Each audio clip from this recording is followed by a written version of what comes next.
Hi, and welcome to Conscious Planning, where we interrogate, realign, and envision planning. And I'm your host, Nhlala Shibam. Welcome to episode 2, where we unpack the relationship between local municipalities and traditional authorities. In my conversation with Professor Mfaniseni, we really spoke about understanding the dynamics between local government and traditional authorities. And this was something I learned to interrogate, and I understood that this complex dynamic plays a big role in terms of land tenure, development, within certain communities.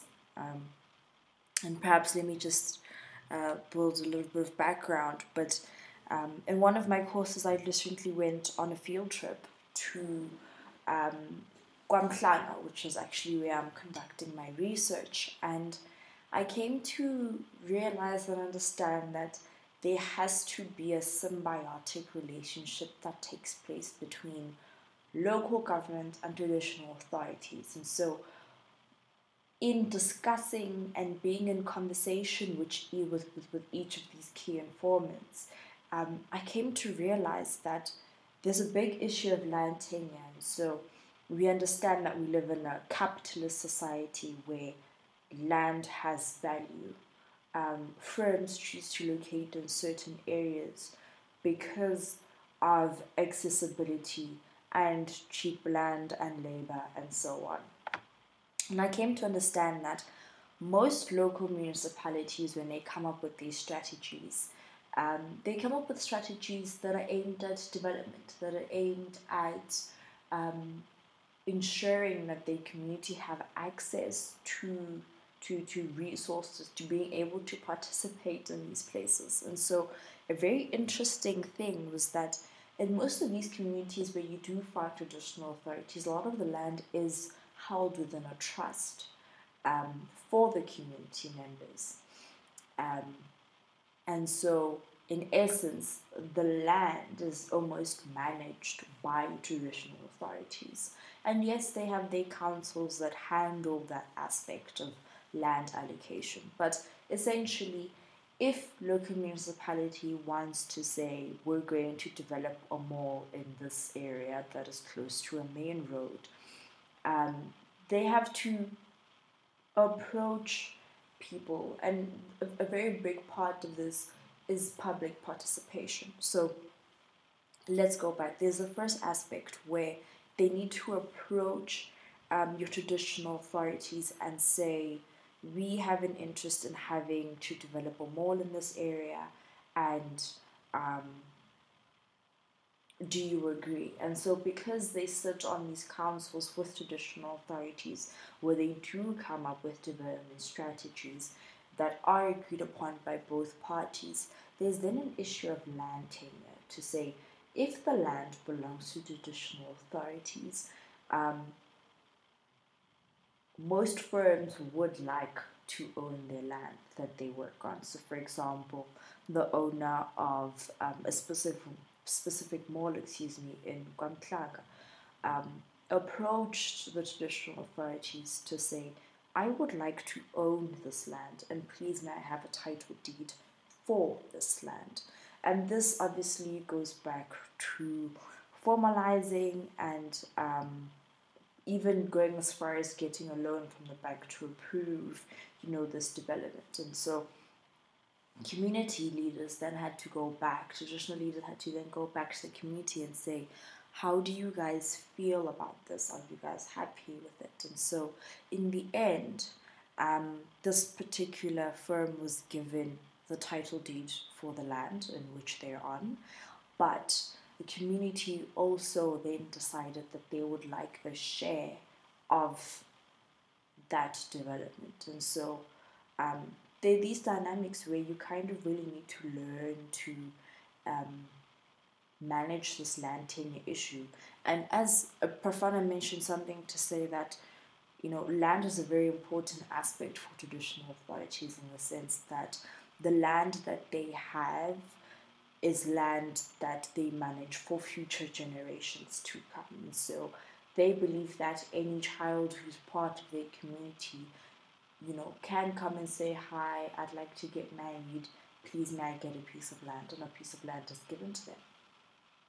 And so part of my conversation with Profana, we really went ahead and spoke about the fact that, traditional authorities have existed for a very, very long time, and they've managed to lead people very successfully, and they have formal institutions which, like I said, they handle these land allocations. And so essentially, Profana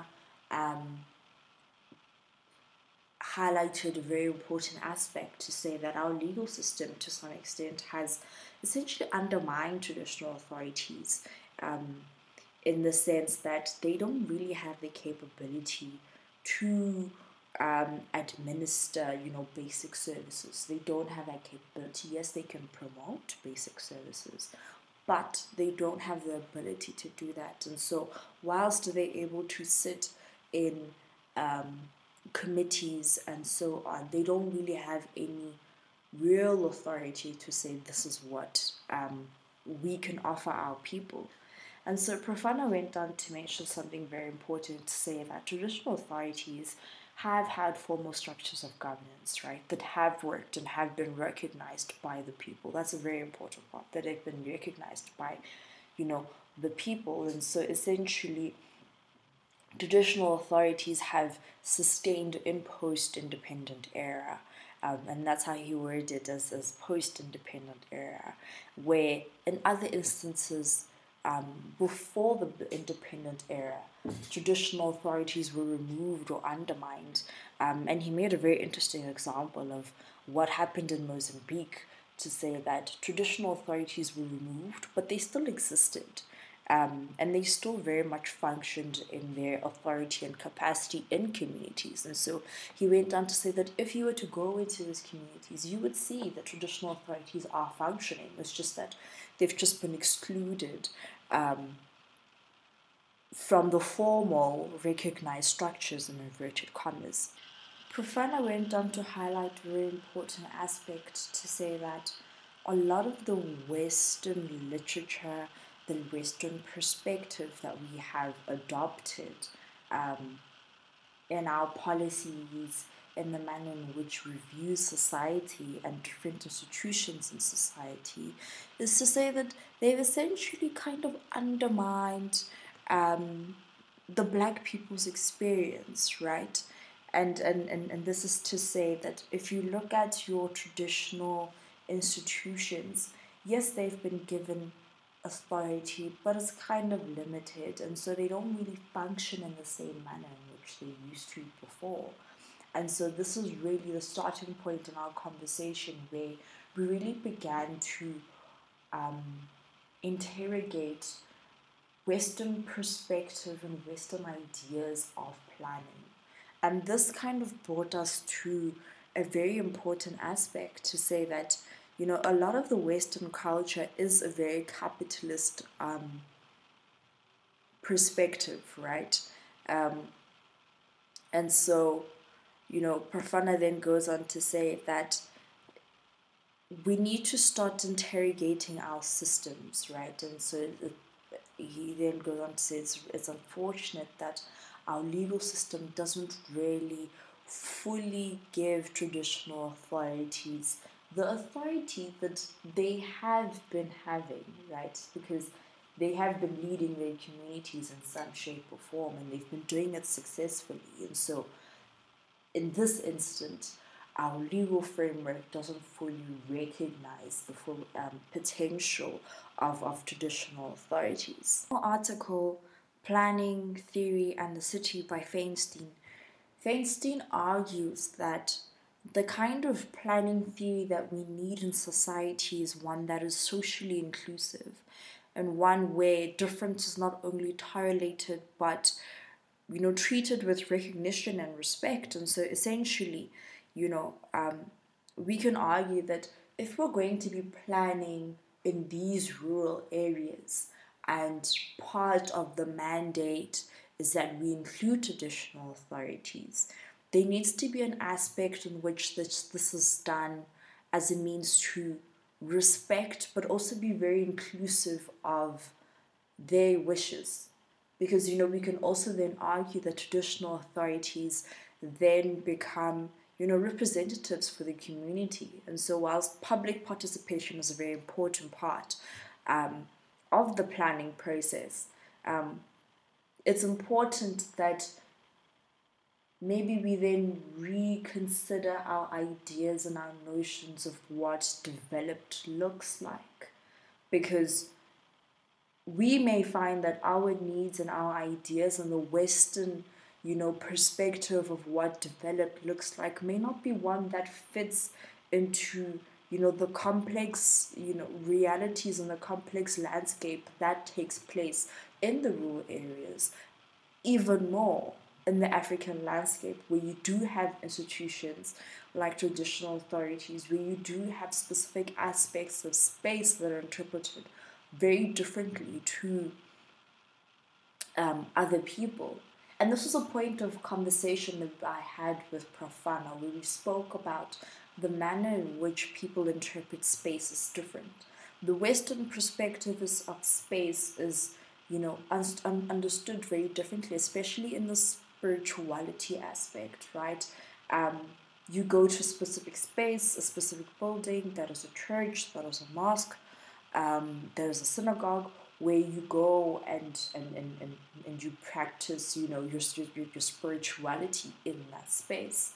However, Prof. Fana did mention something very important to say that if we look around the urban areas where we do have Black people, especially on Sundays, you see Black people in the rivers, you see Black people on the riverside, you see them in the mountains. So our interpretation of space, is actually very different to that of the Western perspective.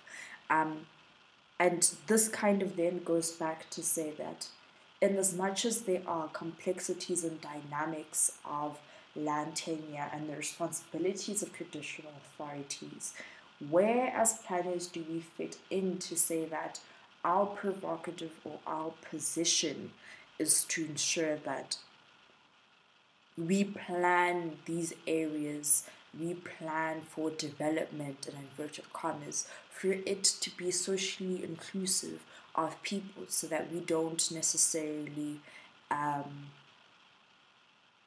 limit people's need for expression, people's ability to fully express themselves, express their culture, express their spirituality without feeling confined and without feeling othered by the system.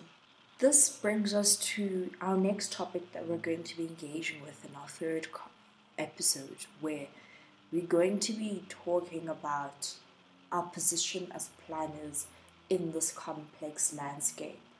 And Prof. Fana makes a call to planners to say that we need to be radical, we need to question institutions, and we need to interrogate what these institutions mean and the impact that they have on our communities, so that we as planners can maybe reposition ourselves or maybe question our positionality to say, where do we stand as planners, and personally, what is your personal position? Where do you stand in the planning discipline? That, ladies and gentlemen, concludes our second episode. Thank you very much for listening. See you soon in episode 3.